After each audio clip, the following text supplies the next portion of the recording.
Telugu Desam party నిర్వహించిన ఇటీవల కూటమి సభ చిలకలూరిపేటలో అడ్డంగా అట్టర్ ఫ్లాప్ కావడమే కాదు, ఏకంగా చంద్రబాబు, పవన్ కళ్యాణ్, మోదీ ముగ్గురు కలిసిన గెలిచేది జగనే అనేది ప్రజల్లోకి గట్టిగా వెళ్తుంది.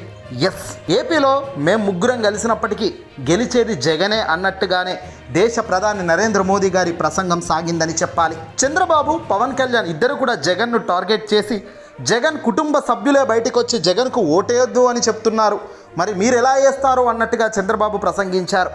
పవన్ కళ్యాణ్ కూడా వివేకా గారి మర్డర్ కేసు గురించి నరేంద్ర మోదీ సమక్షంలో అదే స్టేజ్ మీద వీళ్ళిద్దరూ ఈ మాదిరిగా మాట్లాడారు.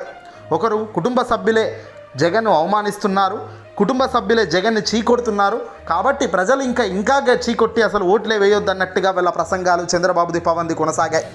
కానీ దేశ ప్రధాని నరేంద్ర మోదీ గారు మాత్రం దీనికి పూర్తిగా భిన్నంగా ఆయన మాటలు, ఆయన స్పీచ్ కొనసాగింది. ఆంధ్రప్రదేశ్లో జగన్మోహన్ రెడ్డి గారి గురించి కానీ, ఏపీ సీఎం జగన్ అని కానీ పేరు పెట్టి కానీ ఒక్క మాట కూడా దేశ ప్రధాని నరేంద్ర మోదీ అనలేదు. పైగా షర్మిల, జగన్ ఒకే కుటుంబానికి చెందిన వాళ్ళని, కుటుంబ రాజకీయం కావాలని కోరుకుంటున్నారని ఇక్కడ దేశ ప్రధాని గారు మాటలు అన్నారు తప్ప అసలు ఇక్కడ వాళ్ళన్న దానికి వీళ్ళన్న దానికి పూర్తిగా డిఫరెంట్ ఉంది. ఇక్కడే తెలుస్తుంది టీడీపీ, జనసేన ఇద్దరి మైండ్ సెట్ ఒక మాదిరి ఉంటే కేంద్రం మైండ్ సెట్ మరొకటి ఉన్నారు.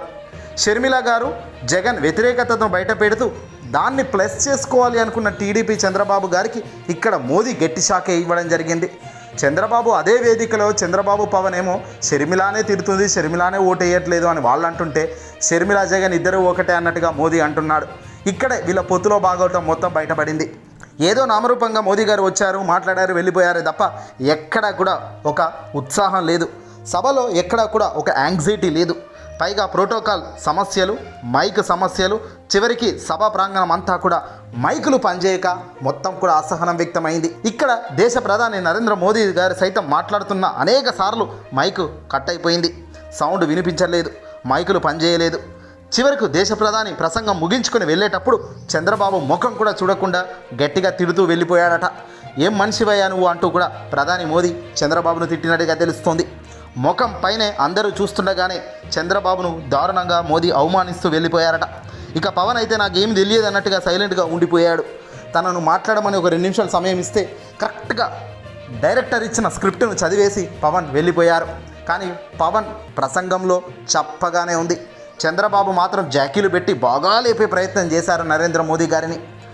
మొన్ననే కదయ్యా పొట్టు అమ్మనాభూతులు తిట్టావు ప్రధాని గారిని, ఇప్పుడు జాకీలు పెట్టి లేపుతున్నావా అంటూ ప్రజలు నవ్వుకుంటున్నారు.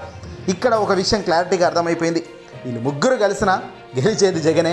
ఎంత భారీగా అన్నది కూడా రేపు రాబోయే రోజుల్లో మీరే చూస్తారు అనేది మాత్రం ఈ కూటమి సభ తర్వాత కూడా మరింత బలపడిందని చెప్పాలి. నిన్న మొన్నటి దాకా కూటమి గెలుస్తుందన్న వాళ్ళు సైతం కూటమి సభ స్పీచ్లు చూసిన తర్వాత అక్కడ ఒక్కొక్కరి మైండ్ సెట్ అర్థం చేసుకున్న తర్వాత అర్థమైంది ఒకటే, వీళ్ళు ముగ్గురు కలిసి జగన్కు మరిన్ని సీట్లు పెంచేదామే తప్ప మరొకటి కాదు. ఇది 5వ సిద్ధం సభ అంటూ నిన్న పేర్ని గారు కూడా అనడం జరిగింది. అల్టిమేట్గా రాబోయే రోజుల్లో ఎన్నికల ఫలితాల తర్వాత మనం చెప్పేది ఎంత అక్షర సత్యం అవుతుందో కూడా మీరే చూడండి. ఈ వీడియోని అసలు లైక్ కొట్టి షేర్ చేయండి.